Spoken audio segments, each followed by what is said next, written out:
now the final 5 stories we're keeping an eye on this Friday afternoon.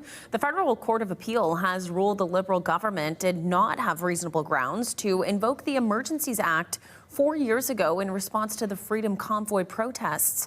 For about 3 weeks, downtown Ottawa was filled with protesters, many of whom said they were furious about COVID restrictions.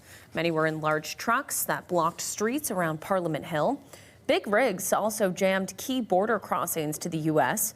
The Emergencies Act allowed temporary measures like regulating and banning public assemblies and a direction to banks to freeze assets. Today's decision upholds one from a federal court 2 years ago. It ruled the government's decision to invoke the act did not bear the hallmarks of reasonableness, justification, and transparency. Dad, can you just straighten out your legs there? Impossible. A change of course from WestJet. The Canadian airline is grounding changes to its cabin configuration after some negative feedback. That online video you saw there got a lot of attention earlier this month, showing the cramped leg space in the new densified cabins where passengers said they felt uncomfortable and unsafe.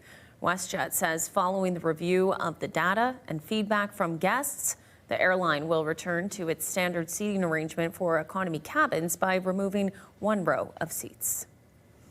The University of Waterloo is getting help from some of its alumni as it goes through applications for some of its most competitive programs. Volunteers are reviewing and scoring admissions information forms, which involve written answers to 5 questions about the applicant. It's one factor of a few that helps determine who will be offered a space in programs in the faculties of engineering and math, as well as 2 aviation programs. The grades are very good, and there's a lot of students with the same grades, same average. So you need another layer to tell those students apart and make the selection. It's that sense of how great the next cohort is that we're looking at, and how so many different vast experiences out there help to determine kind of our future students at the university.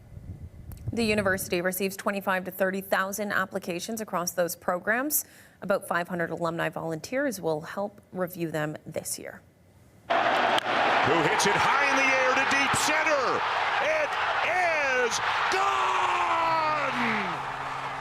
gone! Bo Bichette's time with the Toronto Blue Jays is at an end. The now former Jays shortstop has signed with the Mets. The deal reported to be 3 years at $126 million with opt-outs after years 1 and 2. The news comes hours after the Blue Jays missed out on free agent Kyle Tucker, who signed a massive 4-year, $260 million deal with the Dodgers.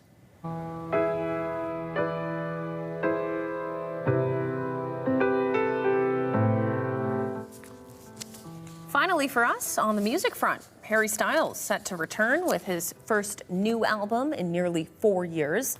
Speculation had been growing for weeks. Styles had a new project on the way after he posted this video of a piano performance recorded at the end of his last tour that we just heard there.